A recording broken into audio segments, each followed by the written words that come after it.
Gandhi was approached one day by a woman who was concerned that her son ate too much sugar. "I'm worried about his health," she said. "He respects you very much. Would you be willing to tell him about its harmful effects?" Gandhi reflected on this request, and he told the woman that he would do as she requested, but asked that she bring her son back 2 weeks from then. When the boy and his mother returned, Gandhi spoke with him and suggested that he stop eating sugar. And so the boy, being a devout follower, honored the request and complied. His mother thanked Gandhi extravagantly, and then she asked him why he had insisted on the 2-week interval. "Because," he replied, "I needed the 2 weeks to stop eating sugar myself." My take on the story is this: we do not have any answers for the world as a religious movement if we do not have any answers for ourselves as a personal faith. A certain rabbi prays for an hour every morning. Someone asks, "But what about those really busy days? Do you cut back to half an hour or 15 minutes?" "Oh," he says, "when I'm really busy, I pray for 2 hours." I would like for us to talk about spiritual practices. What are they? What are yours, if you have any? Have they been effective or significant in shaping you? What are some ideas that we might embrace for trying out a new spiritual practice in our daily lives? Now, I'm going to give you a little bit of time to think about those responses. I want to hear from you. And so while you're thinking and mulling this over, I'm going to offer a bit of an introduction to the topic. The Reverend Scott Alexander played a significant role in shaping my trail as a Unitarian Universalist minister. First, as the editor of a 1994 book, Salted with Fire, which is now out of print. His book was a primer which inspired myself and many others to become so-called evangelists for Unitarian Universalism. He earned the moniker as the UU evangelist with the printing of that book. And second, as a gracious colleague who did not let his fame and success insulate him from others. Scott lives his faith. He completed not one, but at least 2 bicycle rides across America to raise awareness and support for the hungry. He is author and editor of many books, including the one on which this sermon is based, Everyday Spiritual Practice. This book is available from Beacon Press in Boston for $16. And I thought if any of you are interested after today, I would offer a 5-week study session on this topic. And you're going to learn a little bit more about the book to have a chance to make your decision. Reverend Alexander defines spiritual practice as, quote, any activity or attitude in which you can regularly and intentionally engage, and which deepens the quality of your relationship with the miracle of life, both within and beyond you. Scott says the difference between a spiritual practice and a hobby, and the things, of course, that I mentioned can be either, is intention and depth. This is how I see it. The values in my life, the things or ideas or principles which I hold dear, honesty, reason, wonder and awe, adventure, love, those values are my religion. The habits I employ to help me live those values are my spiritual practice. In one of the Baptist churches of my youth, they printed at the top of every Sunday's order of service these words: enter to worship, exit to serve. The idea is that worship and service go hand in hand. I like that. So we might also say that spiritual practices are actually those behaviors we exhibit in the world with our relationships, our interactions, our contributions to society. Or a spiritual practice might be anything I do routinely that brings me joy, improves my life, makes me a better person. Could bowling be a spiritual exercise? I don't know. I think it could. I have a spiritual bowling story I could tell you sometime, but not right now. Robert James Waller, author of The Bridges of Madison County, wrote an essay about turning 50. Existence takes on meaning, he said, only when you give it meaning. How? By listening to those voices within that whisper at certain critical times. This is me. This is me. Or some of us, more particular souls, might have a secret voice that whispers, this is I. Grammatical correctness. In those moments, Waller says, it's important to consciously note what you're doing and do more of it. A lifetime of it, in fact. This is what Joseph Campbell means when he speaks of following your bliss. Waller talked about a movie. It was a movie about musicians called The Gig. One of the characters in the movie tells another, music is not like religion. Devotion is not enough. The implication, of course, you got to practice. I like to twist that around a little bit and say, true religion is like music. Devotion is not enough. As Reverend Alexander reminds us, so many people are caught in a rut, meandering through their days, doing only what comes easily, simply reacting to the unpredictable, failing to structure their lives in any meaningful, maturing ways. So Scott presents this book in which other Unitarian Universalists report their various activities which have become for them spiritual exercises. You can look at them as healthy living choices. The catch is that they all require some discipline. Engaging the mind, engaging the body, engaging the heart, engaging the will, engaging the soul. I made slides of the book's table of contents. Take a brief look and see if any of these speak to you. So this is engaging the mind, and you see 10 choices. I'm going to go through them rather quickly, and then we can come back to them. I just wanted you to look them over. Engaging the body.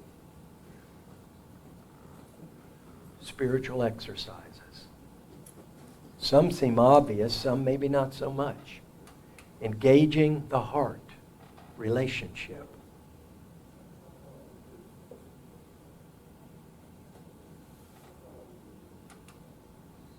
Engaging the will. Right action. There's a phrase from Buddhism.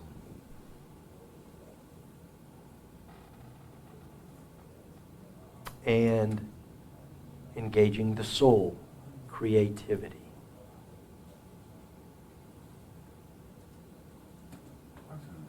It's your turn. Let's hear it. See anything that you're familiar with? Any practices you do you want to? Watering my grass and flowers with intent. Yes. Very good. Very good.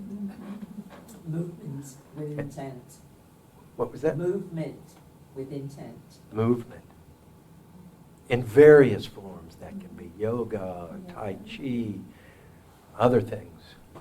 I basically walk the ravines every day, and it's a form of meditation, walking.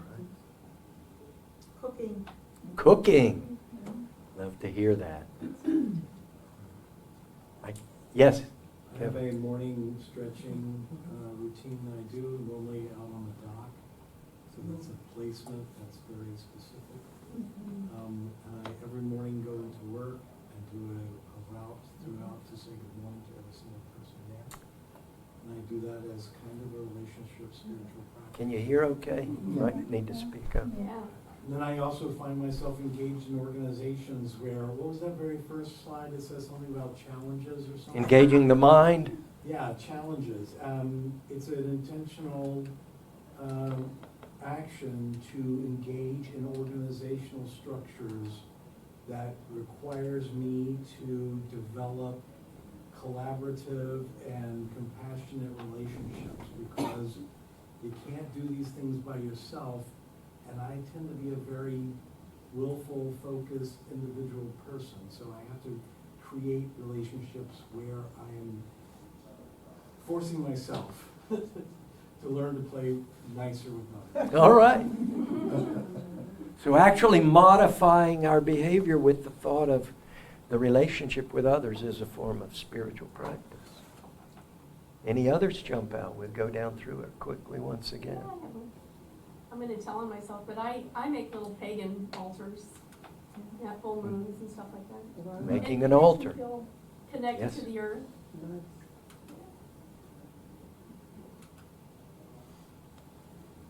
Anyone else? Coming here on Sundays. Thank you. It is for me. It's a spiritual practice. Singing Yes. in the choir. Singing in the choir. And Singing in the playing the bells. service. Playing the bells, yes. How about learning a new instrument? That takes a lot of dedication.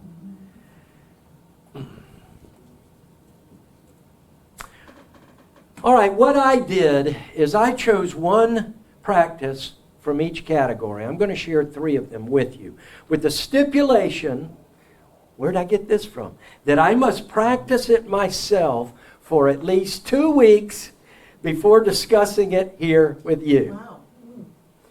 So here they are. Been busy. I learned a bit. Under the first heading, which I have repeated here, engaging the mind, we find 10 different types of contemplation. I chose the topic, sacred reading. I read a lot anyway with my job, and but there are specific steps to this that you find in the book. One is first select a text, whatever might inspire. It doesn't have to be religious literature, whatever inspires you. Step 2, read out loud repeatedly, day after day. Read with the lips, not just the eyes. And Susan Ritchie says it offers a fuller, more sensual experience. Chew the words. Feel how good it is to say them. Third, learn the text by heart. And that is not memorizing it by rote, says Susan, but absorbed like a mantra that you repeat over and over. This isn't only educational, it's physical exercise for the brain. And finally, meditate on your text. Live with it. Imagine, recreate, free associate. Feel the passage emotionally. I chose for the first stanza of Lord Byron's poem, Apostrophe to the Ocean. And I have it available if anybody wants to look at it. I won't relate it now. Under the second topic, engaging the body, we find Tai Chi, martial arts, exercise, fasting, and even, as someone mentioned, mealtime. That was a good one to read. I really enjoyed it. Spiritual meal times for the whole family. What I decided to go with, which you may find unusual, is yoga. I was in for a big surprise. Yoga is hard work. I understand how yoga really is a spiritual practice. Its roots in India, with a focus on breathing and on having a peaceful spirit. It isn't just about tying yourself up. Eva Hotchgraf points out in her article how yoga embraces the ideas of nonviolence, selfless service, vegetarianism, meditation, chanting, all of these different elements.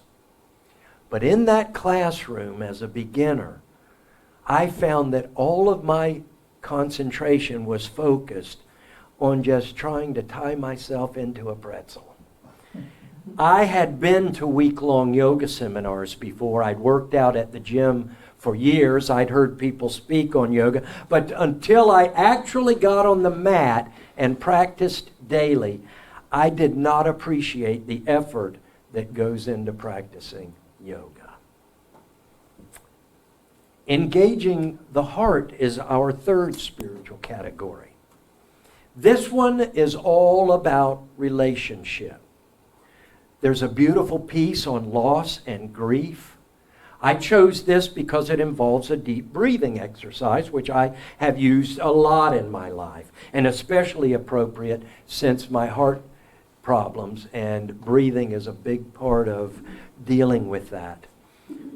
It's an old Sufi practice presented in the book by Jenny Knoop. 4 different breaths done slowly 5 times each. Earth breath, water breath, fire breath, and air breath.